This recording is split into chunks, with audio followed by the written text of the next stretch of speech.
ओम श्री परमात्मने नमः। ओम श्री गुरुभ्यो नमः। ओम श्री ऋषिभ्यो नमः। सर्वेभ्यो नमो नमः। मित्रों, आज हम वर्णोच्चारण शिक्षा की 17वीं कक्षा को पढ़ेंगे। गत कक्षा में हमने वर्णोच्चारण शिक्षा के द्वितीय प्रकरण को पूरा पढ़ा था। आज हम तृतीय प्रकरण को पढ़ते हैं। तृतीय प्रकरण है प्रयत्न का प्रकरण, अर्थात आभ्यंतर प्रयत्न और बाह्य प्रयत्न बतलाए थे। तो इसमें आभ्यंतर प्रयत्न इस प्रकरण में बतलाए गए हैं। तो आइएगा, अब हम सूत्र देखते हैं। आप देखते जाइएगा, जहाँ पर लिखने की आवश्यकता होगी मैं लिख करके समझा दूंगा, अथवा सरल है। और ये थोड़ी सी संस्कृत संबंधी चीज़ें हैं, तो आपको यदि नहीं समझ में आए तो कंफ्यूज नहीं होना। आपको ऐसा मत सोचना कि हमको वर्णोच्चारण शिक्षा समझ में नहीं आई। वर्णोच्चारण शिक्षा आपकी समझ में आ गई, आ चुकी है। ये थोड़ी सी जब आप संस्कृत जान जाएंगे तो ये चीज़ भी आपको स्पष्ट हो जाएंगी और आप अभी भी समझ सकते हैं, समझेंगे। देखिएगा, आइए। प्रयत्नोपि द्विविधः। जो प्रयत्न होता है वर्णों के उच्चारण में, जो एक हम प्रयत्न करते हैं, प्रयास करते हैं, वो दो प्रकार का होता है। 51वां सूत्र कहते हैं आभ्यंतरो बाह्यश्च। एक आभ्यंतर प्रयत्न होता है और एक होता है बाह्य। दो विभागों में बांट दिया है, ठीक है। कहते हैं आभ्यंतर का इन्होंने अपनी कुछ परिभाषाएं बना रखी हैं कि मुख के अंदर अंदर इतना है वो आभ्यंतर है, और मुख की ये एरिया बाह्य है।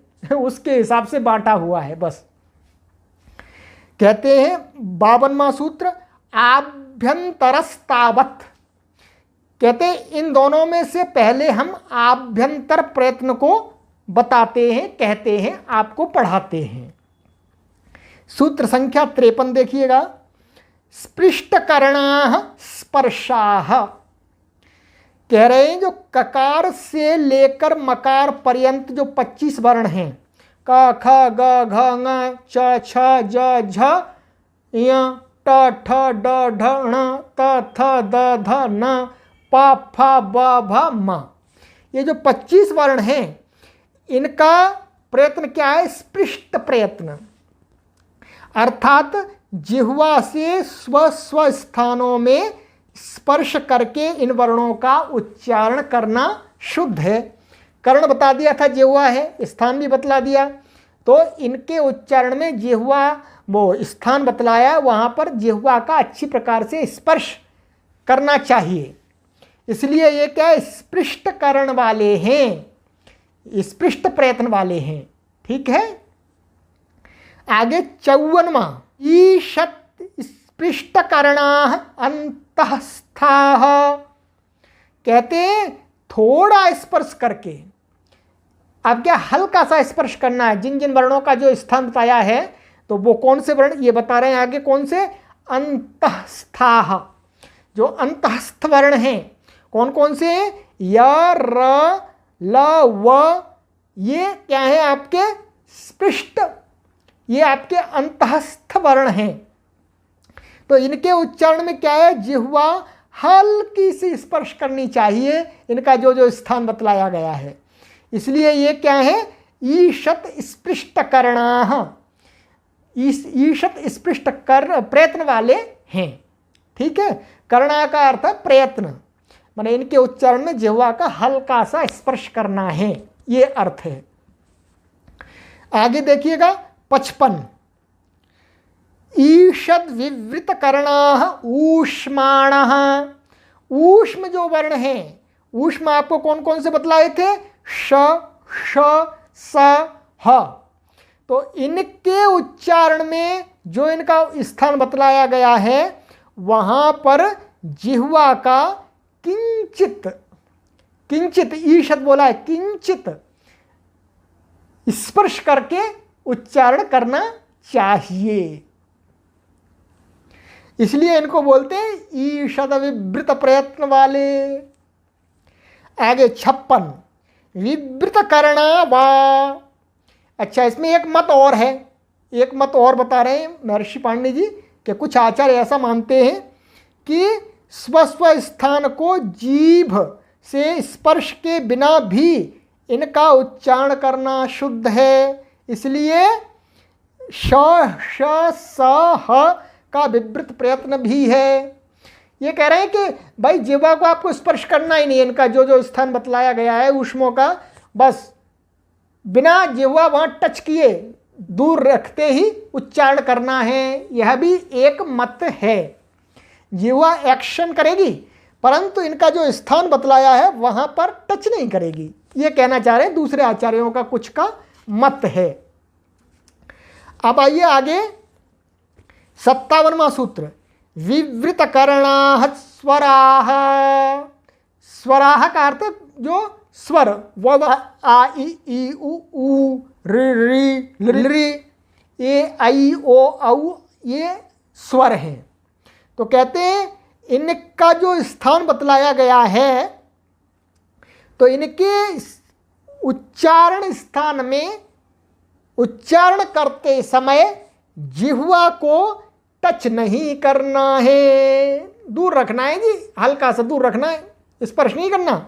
तो इसलिए क्या है, विवृत प्रयत्न वाले हैं। विवृत मीन्स दूर रख करके, और थोड़ा दूर रख करके पहले बतला दिया। तो जो स्वर हैं वो किस प्रकार के हैं, विवृत प्रयत्न वाले। अब कहते हैं 58वां कि इनमें जो स्वर है इसमें एक अ भी है, ह्रस्व अ, केवल ह्रस्व अ, केवल इस अ की बात कर रहे हैं, बस केवल ह्रस्व की। तो ये ह्रस्व अ का कह रहे हैं संवृतस्त्वकारः, आकार का संवृत प्रयत्न है, क्योंकि इसका उच्चारण कंठ को संकोच करके होता है। ठीक है, इसका क्या है, संवृत, इसके उच्चारण कंठ सिकुड़ता है। आ में खुलता है और अ में सिकुड़ता है, इसलिए क्या है, संवृत। संवृत का अर्थ संकुचित। तो ये संकुचित प्रयत्न वाला है, अर्थात संवृत प्रयत्न है इसमें। तो इस प्रकार से इसका उच्चारण करना चाहिए, ह्रस्व अ का, दीर्घ का नहीं किसी का। और कहते हैं आगे, परंतु इसका व्याकरण संबंधी कार्य करने में विवृत प्रयत्न ही होता है। ये व्याकरण की बात है कि इसको जब हम व्याकरण में कोई कार्य करते हैं तो संवृत मान के नहीं करते हैं, विवृत मान करके जो जो कार्य करें व्याकरण में, अष्टाध्यायी आदि में, वो विवृत मान करके हो जाते हैं। ये व्याकरण की बात है, ये लौकिक बात नहीं है। और कहते हैं 59वां सूत्र इत्येषोऽन्तः प्रयत्नः, यह आपका आभ्यंतर प्रयत्न संपन्न हुआ, अंतः प्रयत्न संपन्न हुआ, बस इतना ही अंतः प्रयत्न है आपका। अंतः मीन्स आभ्यंतर। तो ये प्रकरण आपका तीसरा आभ्यंतर प्रकरण समाप्त हो गया। आइए इस कक्षा को यहीं विराम देते हैं, फिर हम बाह्य प्रयत्न को आगामी कक्षा में पढ़ते हैं। अस्तु, सर्वेभ्यो नमो नमः।